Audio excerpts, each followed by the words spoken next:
The first thing Jake Morrison felt was cold. Not the sharp bite of winter air, but the deep, bone-deep cold that comes from being frozen for too long. His eyes opened slowly, fighting against the ice crystals that had formed on his eyelashes. The world came into focus piece by piece. He was lying in a metal pod filled with some kind of blue liquid.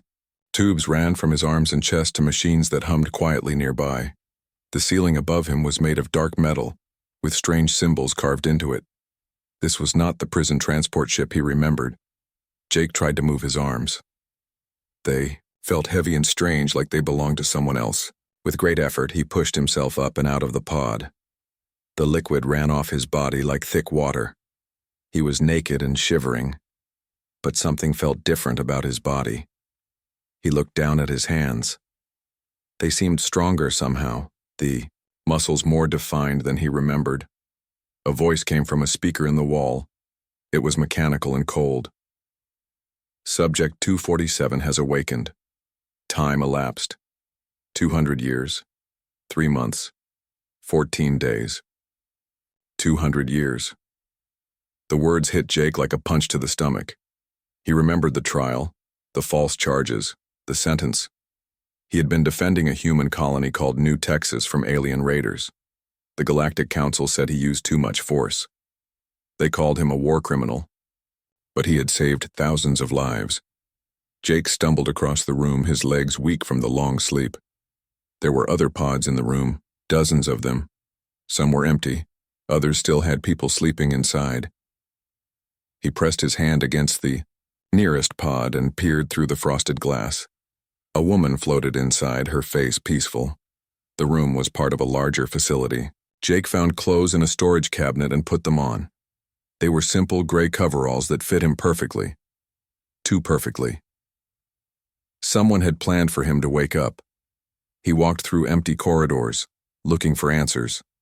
The walls were covered, with screens showing data he could not understand. But some things were clear enough. Earth's location on the star maps was marked with a red symbol. The same symbol appeared over dozens of other worlds. Human colonies. In what looked like a control room, Jake found a computer that still worked. The screen showed files and records. His hands moved over the controls without thinking.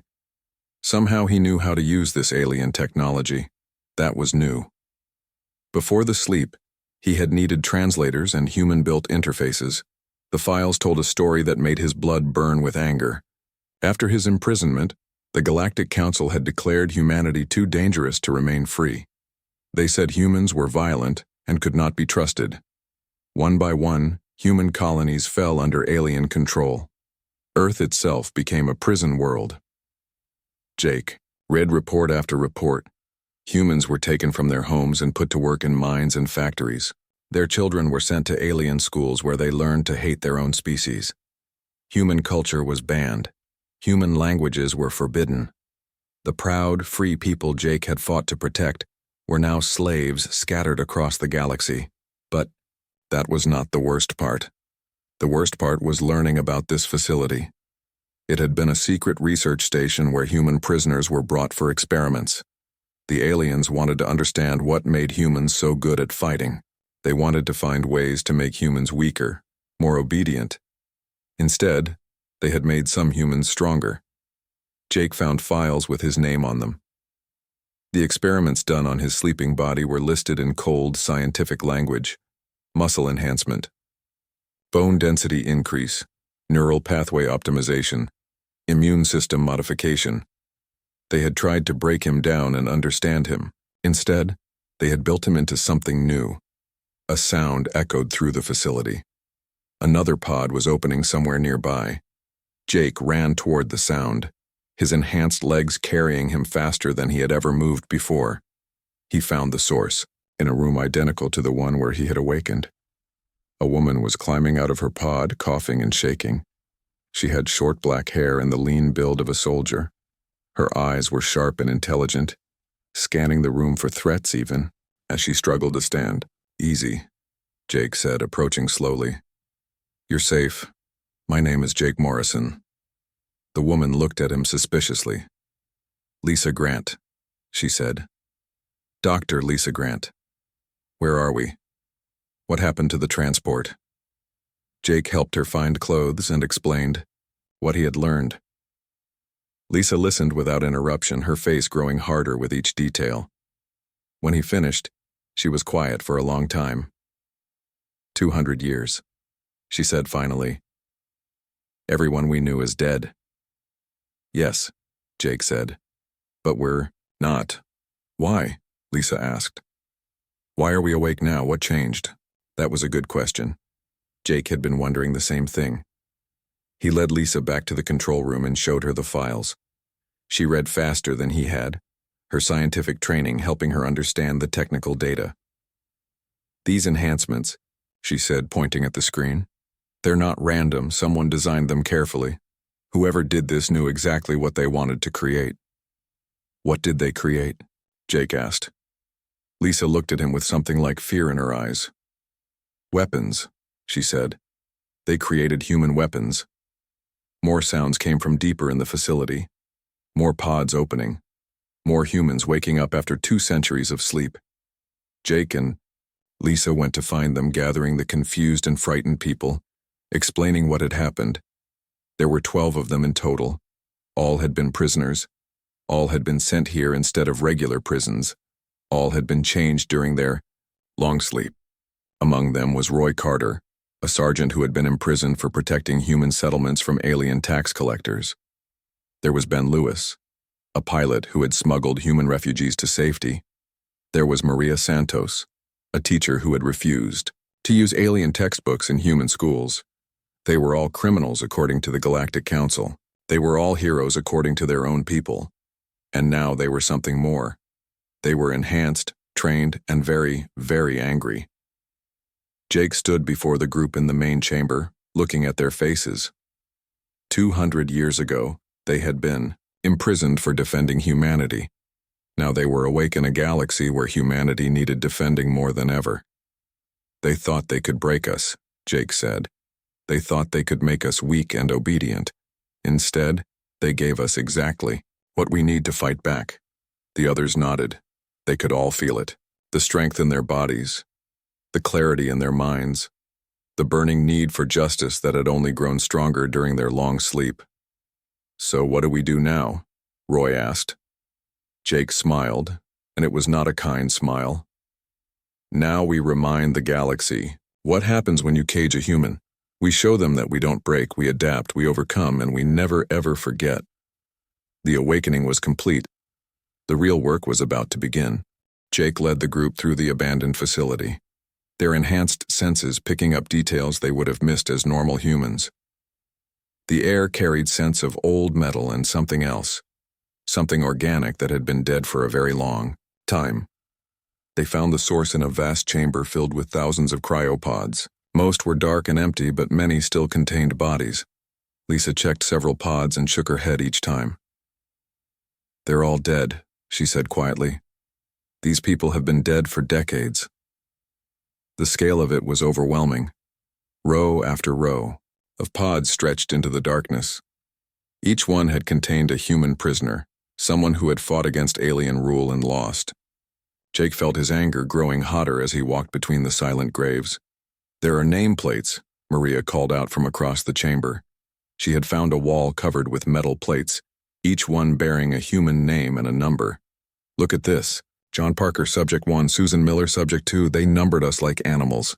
Roy was studying a computer terminal near the wall of names. According to this, there were over 10,000 subjects brought here. Only about 300 survived the enhancement process. Of those, only we 12 woke up. Why us? Ben asked. What made us different? The answer came from an unexpected source. Hidden behind the name wall, Lisa found a sealed door that opened when Jake touched the scanner. Inside was a small room with a single chair facing a large screen. On the chair sat a skeleton in the remains of a military uniform. Jake recognized the insignia immediately. Admiral Kate Phillips, he whispered. Phillips had been Jake's commanding officer during the colonial defense campaigns. She had trained him, promoted him, and stood by him when the council brought their false charges. Jake had thought she was dead. Lisa activated the room's systems and the screen came to life. A holographic image of Admiral Phillips appeared, looking older than Jake remembered but still sharp and determined. "If you're watching this, then the awakening protocol has worked," the hologram said. "I'm sorry I won't be there to see it, but someone had to stay behind to make sure everything was ready." Phillips explained how she had discovered the alien research facility through intelligence networks that survived Earth's fall.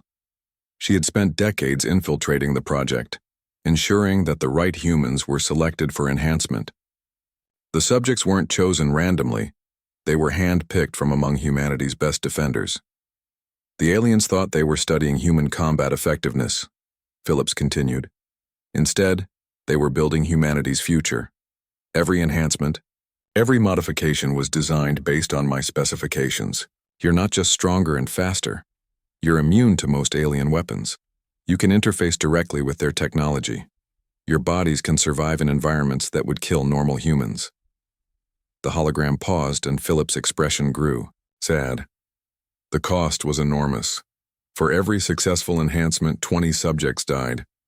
Those people gave their lives so that humanity might have a chance. Don't let their sacrifice be wasted. Jake stared at the image of his old commander. "How long have you been dead, Kate?" As if hearing him, the hologram smiled.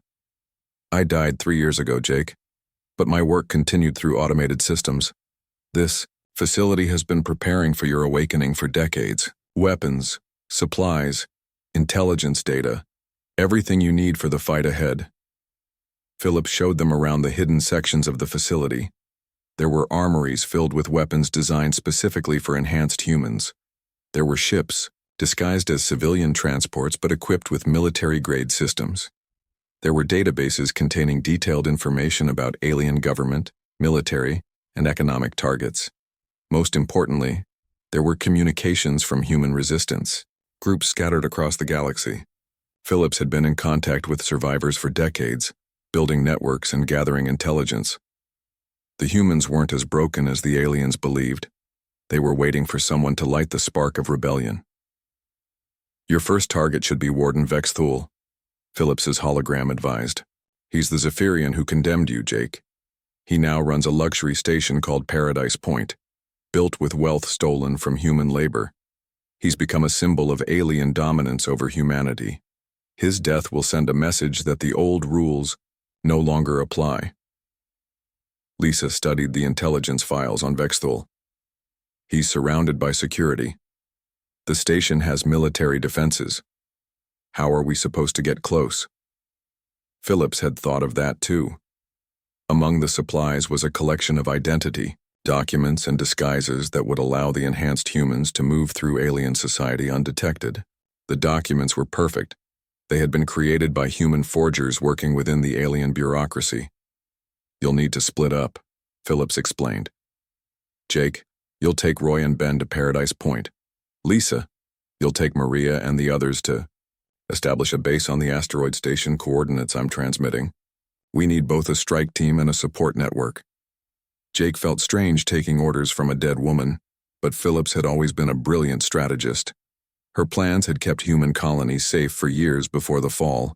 If anyone could guide them through this impossible situation, it was her. The group spent days studying the intelligence files and practicing with their new abilities. Jake discovered he could interface with alien computer systems by touch, downloading information directly into his mind. Roy found that his enhanced reflexes made him nearly impossible to hit in combat. Ben could pilot alien ships as if he had been born to it. Lisa's abilities were the most remarkable. Her scientific training combined with the neural enhancements made her capable of understanding alien technology at a fundamental level. She could not only use their devices but improve them and even create new ones. Phillips was right, Lisa said, as she modified an alien weapon to work better with human physiology. "We're not the same species that was defeated 200 years ago. We're something new." On their last day at the facility, Jake stood alone in the chamber of the dead. 10,000 humans had died here, sacrificed so that 12 could become something capable of fighting back. The weight of that responsibility was crushing. Roy joined him in the silence. "Thinking about the odds? Thinking about the cost?" Jake replied. "All these people died so we could wake up. How do we justify that?" By making sure their deaths meant something, Roy said. By making sure no more humans die as slaves. Jake nodded. He understood now why Phillips had chosen them specifically. They weren't just enhanced humans. They were human enhanced with purpose. Every improvement to their bodies came with a responsibility to use that power wisely. The next morning, Jake's strike team departed for Paradise Point, while Lisa's group headed for the asteroid base.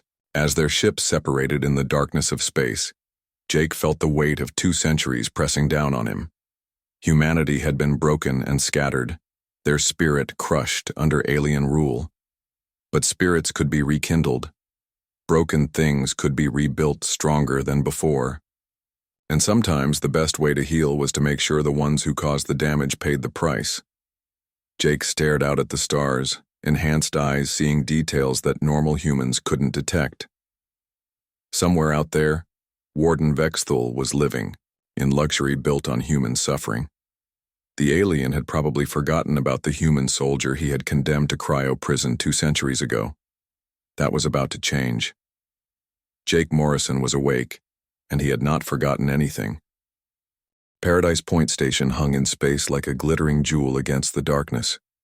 The massive structure was built from crystalline materials that caught and reflected starlight, creating patterns of rainbow light across its surface. Luxury ships from a dozen alien species docked at its ports, bringing wealthy visitors to enjoy pleasures bought with human suffering. Jake studied the station through the viewport of their stolen transport ship. His enhanced vision could pick out details that normal eyes would miss: guard positions, weapon emplacements, patrol patterns. The aliens had grown comfortable over the centuries. Their security was designed to stop desperate refugees, not enhanced human soldiers. Sensor sweep shows 3,000 beings aboard, Ben reported from the pilot's seat.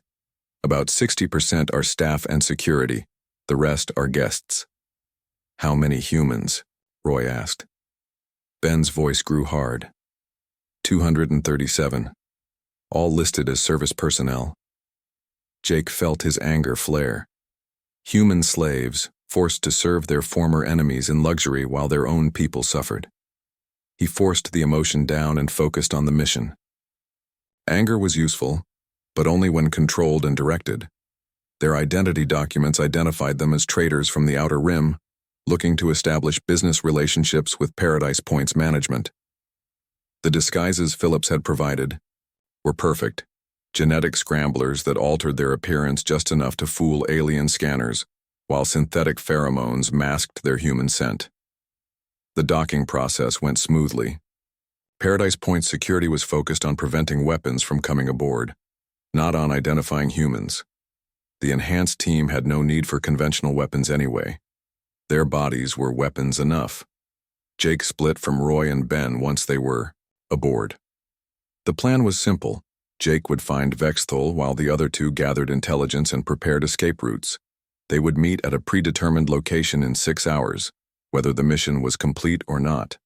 The station's interior was even more impressive than its exterior.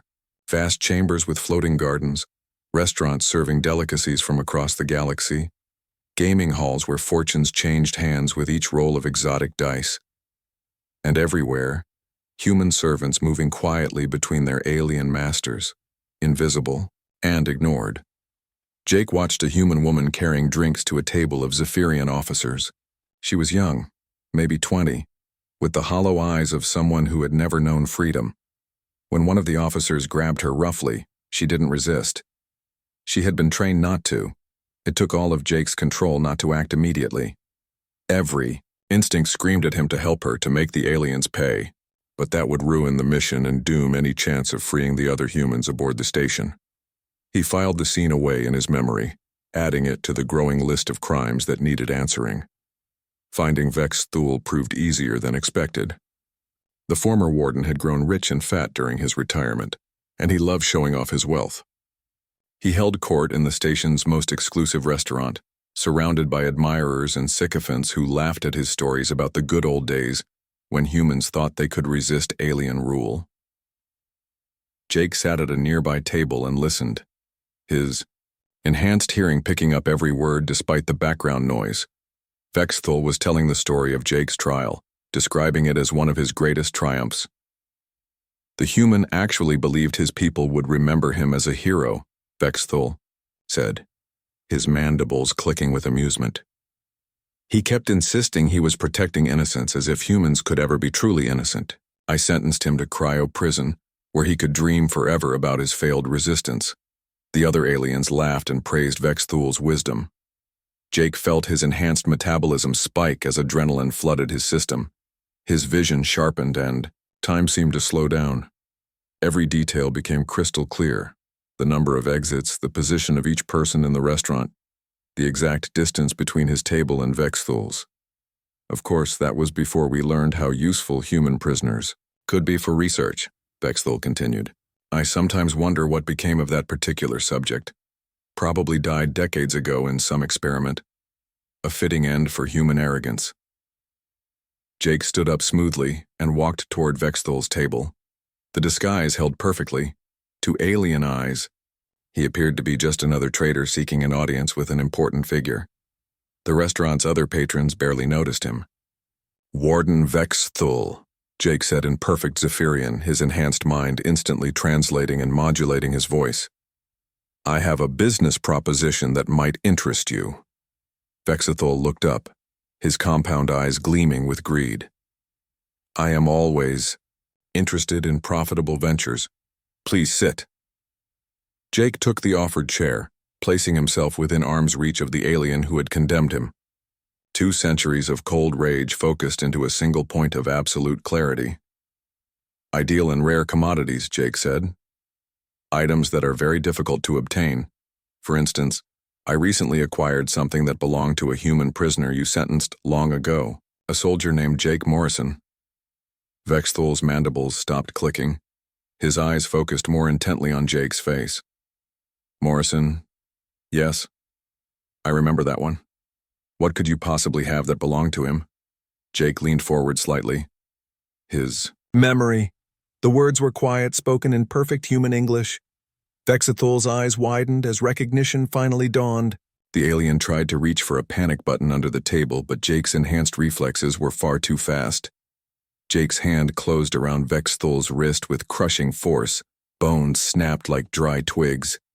The alien opened his mouth to scream, but Jake's other hand was already at his throat, applying just enough pressure to cut off sound without killing immediately. 200 years, Jake whispered, still in English. 200 years I've been looking forward to this conversation. The other aliens at nearby tables were beginning to notice something was wrong, but they moved too slowly to matter. Jake's enhanced perception made them seem like they were trapped in thick liquid, their reactions sluggish and predictable. You sent me to be a test subject, Jake continued, his grip tightening slowly. You thought you were getting rid of a troublesome human. Instead, you created something much worse for your kind. Vexthul's eyes bulged as he struggled uselessly against Jake's grip.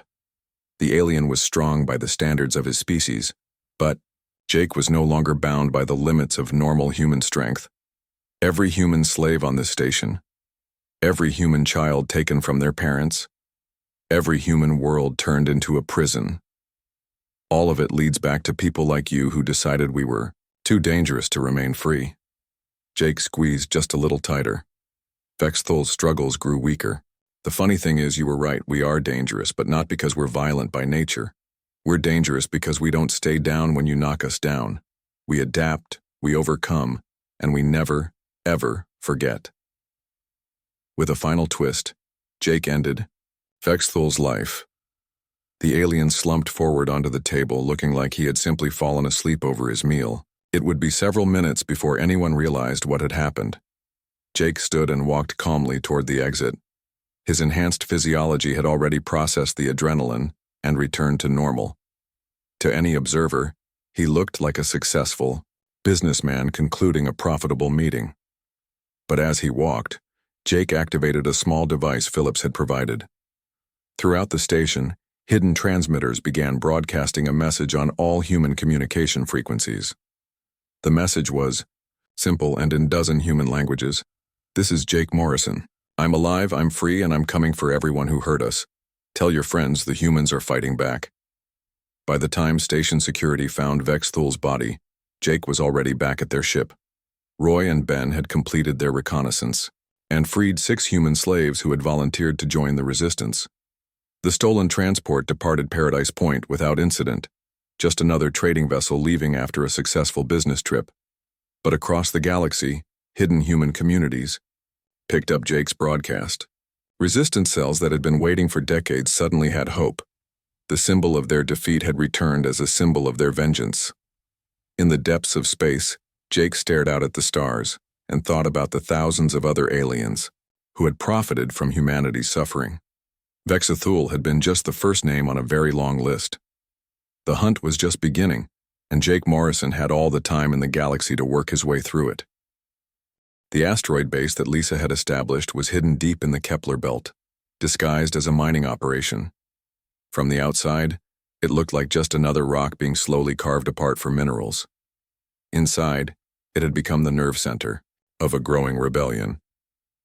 Jake stood in the main command chamber, watching displays that showed human resistance activity across the galaxy. 3 months had passed since Vexthul's death, and the effect had been beyond their wildest hopes. The broadcast from Paradise Point had reached human communities that had been silent for decades. 17 new resistance cells have made contact. This week alone, Lisa reported, her fingers dancing over alien control interfaces. The enhancement process is working faster than expected. We've successfully modified 43 volunteers so far. The enhancement process had been Lisa's greatest achievement. Using the research data from the cryo facility, she had developed a way to give baseline humans many of the same improvements Jake and his team possessed. It wasn't as complete as what they had received during their long sleep, but it was enough to make normal humans capable of fighting back. Roy walked over carrying a datapad with intelligence reports. Council forces are starting to take notice, he said. They've increased security on all stations with human workers. 3 council members have gone into hiding. Jake nodded. Fear was a powerful weapon, but it was a double-edged one. If the aliens became too frightened, they might decide to solve their human problem permanently. The resistance needed to grow stronger, faster. What about Admiral Phillips' other contacts? Jake asked. Lisa pulled up a star map showing dozens of hidden human colonies. We've made contact with about half of them. Most are willing to help, but they're scared. They remember what happened to the worlds that resisted openly. Complete destruction. Jake understood their fear. The aliens had taught humanity a harsh lesson about the cost of resistance. Entire worlds had been glassed from orbit, their populations wiped out as examples to others. But that same lesson had taught humans something else, that they had nothing left to lose. A communication alert chimed. Ben's voice came through the speakers from where he was monitoring long-range sensors. We've got a priority signal coming, and it's using Philip's old codes. The main screen activated, showing a grainy hologram of an elderly human woman. She was thin and pale, with the look of someone who had lived too long under alien rule. But her eyes were sharp and determined. My name is Helen Burke, she said. I was Admiral Phillips' intelligence chief before the fall. I've been coordinating resistance activities in the Outer Rim for 60 years, waiting for this day. Jake leaned forward, another piece of Phillips' grand plan revealing itself. What do you need from us? It's what I have for you, Helen replied. Location data for a council fleet staging area. They're planning something called Operation Final Solution. According to our intelligence, they intend to end the human resistance by destroying every world with a human population above 10,000. The command chamber fell silent. Even with all their enhancements and training, the resistance couldn't stop a full alien fleet from glassing dozens of worlds. Jake felt the familiar weight of impossible responsibility settling on his shoulders. When? He asked. 6 months, Helen said. Maybe less. The fleet is already gathering at a facility called Iron Gates. It's their most secure military base, protected by orbital defenses and a garrison of their best troops. Lisa was already pulling up data on Iron Gates. The facility was exactly what Helen had described. A fortress in space that had never been successfully attacked. The alien military used it as their primary staging ground for major operations. It's impossible, Roy said, studying the defensive specifications. They have energy shields that can stop planetary bombardment. The garrison includes their elite units. Even if we could get close, we'd need an army to break through those defenses. Jake stared at the tactical display, his enhanced mind processing dozens of attack scenarios. Roy was right. A conventional assault would be suicide. But Jake wasn't thinking conventionally anymore. What if we didn't attack from the outside? He said quietly. Lisa looked at him with sudden understanding. You want to get inside the base. Think about it, Jake continued, his plan forming as he spoke.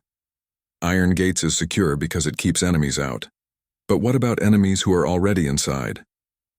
Helen's hologram smiled grimly. You're talking about infiltration. It's been tried before. No one has ever penetrated their security. No enhanced human has ever tried, Jake corrected. Lisa, could you modify our genetic scramblers to fool their most advanced scanners? Lisa was quiet for a long moment, running calculations in her enhanced mind. Maybe. It would require samples of alien DNA and detailed biometric data, the kind of information we could only get by capturing high-ranking council members. Jake turned to the star map, identifying targets. Council members who had participated in humanity's enslavement, who lived in luxury while human children grew up as slaves. Each capture would provide intelligence and genetic material for the infiltration mission. We'll need teams across the galaxy, he said. Simultaneous operations to avoid giving them time to adjust their security. Roy, I want you to take command of the field teams. Choose the best enhanced volunteers and train them for rapid insertion operations. Over the following weeks, the asteroid base became a hive of activity. Enhanced humans trained in alien facilities that Lisa had reconstructed from captured data. New volunteers arrived daily from hidden human communities, eager to contribute to the growing rebellion. Maria led classes in alien culture and psychology, teaching the enhanced soldiers how to think like their enemies. Ben organized a fleet of captured alien ships, each one modified with human technology that gave them advantages their original designers never intended. But the most important work was happening in Lisa's laboratory, where she pushed the boundaries of the enhancement process. Each new breakthrough brought them closer to creating soldiers who could pass as aliens, even under the most intense scrutiny. The neural modifications are the key, she explained to Jake as they watched a volunteer undergo the enhancement process. We're not just changing their bodies, we're changing how their minds process information. They'll be able to think in alien language patterns, respond to cultural cues instinctively.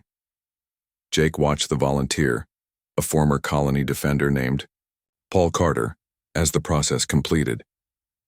When Paul opened his eyes, they held an alien coldness that hadn't been there before. When he spoke, his voice carried inflections that belonged to no human throat. How do you feel? Jake asked. Paul's response came in perfect Zephyrian. I feel like I could walk among them, and they would never know what I truly am. That night, Jake stood alone on the observation deck looking out at the stars. Each point of light represented a sun, and around those suns were worlds where humans lived as slaves, children who had never known freedom, adults who had forgotten what it meant to stand proud. Lisa joined him in the silence. Having second thoughts? Every day, Jake admitted. We're changing people into something that isn't entirely human anymore. We're turning them into weapons. We're giving them the tools they need to survive, Lisa countered. Philip saw this day coming. She knew that humanity would need to evolve if we were going to reclaim our place in the galaxy. Jake nodded. Evolution through necessity. It was the story of every species that had ever survived. But it felt different when the evolution was deliberate, when they were choosing to become something new. The volunteers understand the cost, Lisa continued. They've all lost family to the aliens. They know what they're fighting for. 6 weeks later, simultaneous strikes hit council members across 12 star systems. Enhanced human infiltrators, disguised by technology that made them appear as trusted alien allies, captured their targets and disappeared before security could respond. Within hours, the resistance had genetic samples and intelligence data from the highest levels of the alien government. The aliens' response was swift and brutal. Security sweeps began on every world with human populations. Suspected resistance sympathizers were arrested or killed. The price of collaboration with humans was raised to include entire families. But Jake had expected this. For every human the aliens killed in their sweeps, hidden resistance cells struck back at alien targets. Supply convoys disappeared. Government officials died in their beds. Critical infrastructure suffered mysterious failures. The message was clear. Humanity would not be intimidated into submission again. They had learned to strike from the shadows, to make their enemies afraid to sleep peacefully. As Jake prepared for the final phase of the Iron Gates mission, he received a communication from Helen Burke. Her image appeared on the screen, but she looked older and more tired than before. "The Council has moved up their timeline," she reported. "Operation Final Solution begins in 30 days. They're too afraid to wait any longer." Jake felt the weight of millions of human lives pressing down on him. 30 days to infiltrate the most secure facility in alien space and prevent the genocide of his entire species. But as he looked around the command center at the enhanced humans working tirelessly to save their people, Jake felt something he hadn't experienced in 2 centuries of rage and planning. Iron Gate Station hung in the void like a metal mountain, its surface bristling with weapons designed to destroy entire fleets. The facility was so massive that it generated its own gravity field, creating an artificial world where the alien military's elite units trained and planned their campaigns of conquest. Jake floated in space 2 kilometers away, his enhanced body protected from the vacuum by a biosuit that Lisa had designed. Through his modified eyes, he could see heat signatures and energy patterns that revealed the station's weak points. But weakness was relative. Even the most vulnerable sections were protected by shields that could stop nuclear weapons. Infiltration. "Team is in position," Roy's voice whispered through Jake's neural implant. His friend was leading a group of enhanced humans disguised as alien maintenance workers aboard a supply transport approaching the station's docking bays. "External strike force ready," Ben reported from the command ship hidden behind a nearby moon. Lisa's voice followed immediately after. "All enhanced sleeper agents have confirmed their positions inside Council territory." Jake took a deep breath of recycled air and activated his personal stealth field. Phillips had designed the infiltration plan around a simple truth. Even the most secure facility had to allow some people inside. And if those people weren't really people at all, but enhanced humans wearing perfect disguises, then the impossible became merely very difficult. The plan was ambitious beyond anything the Resistance had attempted. While Jake's team infiltrated Iron Gates to sabotage Operation Final Solution, enhanced sleeper agents would simultaneously strike at Council leadership across the galaxy. Not just military targets, but the politicians, administrators, and collaborators who had built their careers on human suffering. Jake activated his mag boots and began the long walk across the station's outer hull. His enhanced metabolism made the journey through vacuum feel like a stroll through a park. When he reached the maintenance airlock Roy had identified, he found it already open. His friend's team had done their job. Inside the station, Jake marveled at the scale of alien military power. Corridors wide enough to drive vehicles through stretched in every direction. Command centers coordinated fleet movements across hundreds of star systems. Weapons labs developed new ways to destroy entire civilizations. And everywhere, alien soldiers moved with the confidence of a species that had never known defeat. They had crushed humanity so thoroughly that humans were no longer considered a threat. That overconfidence would be their downfall. Jake's genetic disguise was perfect. To alien scanners, he appeared to be Commander Thexval, a respected intelligence officer with access to the station's most sensitive areas. The real Commander Thexval was unconscious in a supply closet, having been replaced by Jake during a carefully planned encounter in the officers' quarters. The main command center was a cathedral of technology, with holographic displays showing the positions of every Council fleet in the galaxy.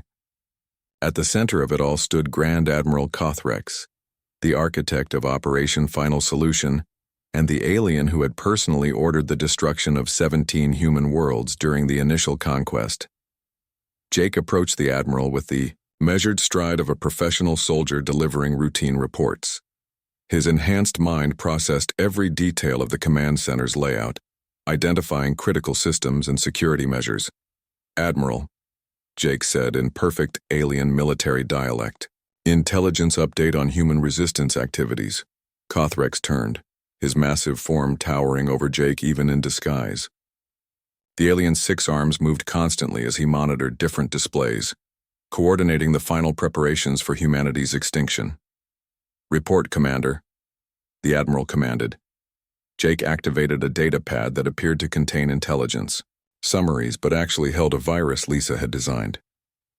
"Human resistance activities have increased by 300% in the past month. Our psychological warfare experts believe they're desperate because they know their end is coming."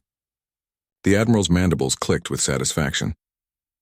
"Fear makes them reckless. It will make the final cleansing easier." Jake connected the datapad to the command center's main system, uploading Lisa's virus into the heart of the alien military network. However, there are some concerning patterns in their attack methods. As the virus began its work, Jake heard Roy's voice in his neural implant. "Charges are in place. All docking bays rigged for simultaneous detonation." "What patterns?" Kothrex asked, his attention focused on Jake's fabricated intelligence report. "They seem to know details about our operations that should be classified," Jake said, watching, as his virus spread through the station's computer network. "Our security protocols may have been compromised." The Admiral's eyes narrowed. "Impossible. Our encryption methods are beyond human understanding." "Strike teams report ready," Ben's voice whispered in Jake's mind. "All targets have been identified." Jake smiled, and for a moment let his true nature show through the genetic disguise. "You're right, Admiral. Your old encryption was beyond human understanding, but we're not the same humans you defeated 200 years ago." Kothrex's 6 arms froze as recognition dawned. Around the command center, other disguised humans revealed themselves, dropping their genetic masks to show human faces filled with centuries of rage. "You're supposed to be extinct," the Admiral breathed. "We got better," Jake replied, and activated the signal that would coordinate simultaneous strikes across the galaxy. On dozens of worlds, enhanced humans emerged from deep cover and struck at the aliens who had enslaved their species. Council members died in their beds. Military commanders disappeared from their offices. Government facilities erupted in flames as hidden resistance cells emerged from hiding. At Iron Gates, Roy's charges detonated throughout the docking bays, trapping the massive fleet that was supposed to carry out humanity's final genocide. Emergency bulkheads sealed, but Lisa's virus had already corrupted the station's navigation and weapons systems. Jake drew a weapon that looked like standard alien military equipment, but had been modified by Lisa to work perfectly with his enhanced physiology. Around him, other disguised humans were doing the same, revealing themselves as they prepared for the final confrontation. "This facility was supposed to be the staging ground for our extinction," Jake said, advancing on the Admiral. "Instead, it's going to be the place where humanity's enslavers finally face judgment." The battle for the command center was brief but violent. The aliens were skilled warriors, but they had grown comfortable fighting desperate refugees and untrained civilians. Enhanced humans were something entirely different, faster, stronger, and driven by 2 centuries of accumulated rage. Jake confronted Admiral Kothrex in single combat, the aliens' 6 arms wielding energy weapons against Jake's enhanced reflexes and modified equipment. The Admiral was skilled and experienced, but Jake had advantages the alien couldn't match. "You cannot destroy our entire civilization," Kothrex gasped as Jake's superior speed began to tell. "We span thousands of worlds. We have resources beyond counting." "So did we," Jake replied, landing a blow that sent the Admiral crashing into a bank of computers. "But you didn't destroy our civilization, did you? You enslaved it. You kept us alive to work in your mines and serve your meals and build your monuments." Jake's next attack shattered the alien's primary weapon arm. "The funny thing about keeping slaves is that eventually they figure out how to break their chains." As the Admiral fell, Lisa's voice came through Jake's neural implant with reports from across the galaxy. Strike teams report successful elimination of primary targets. Council government structure is collapsing. Military command networks are in chaos. Through the command center's displays, Jake could see the results of their coordinated assault. Alien fleets were receiving contradictory orders as their command structure crumbled. Government facilities were going offline as backup systems failed. The species that had ruled the galaxy through fear and superior technology was discovering what happened when their victims became superior. But Jake knew the real victory wasn't in the destruction of alien power. It was in the messages now, broadcasting, on human frequencies across the galaxy. Enhanced resistance leaders were speaking to their enslaved people, telling them that the chains were broken and they were free to reclaim their dignity. On Earth, hidden resistance cells seized government, buildings and communication centers. Human slaves throughout the galaxy began walking away from their masters, knowing that they had protectors now who could ensure their safety. Jake stood over the defeated admiral and activated the station's communication system. His message would reach every corner of the galaxy, carried by networks the aliens themselves had built. "This is Jake Morrison," he said, his voice carrying clearly through space to every human who had dreamed of freedom. "The aliens told you that resistance was futile. They told you that humanity was too weak to fight back. They lied." Around him, the command center burned as enhanced humans systematically destroyed every system that could be used to coordinate future attacks on human populations. "We are not the same species that was defeated 200 years ago," Jake continued. "We have evolved. We have adapted. We have become something our enemies feared we might become, united, determined, and strong enough to protect ourselves."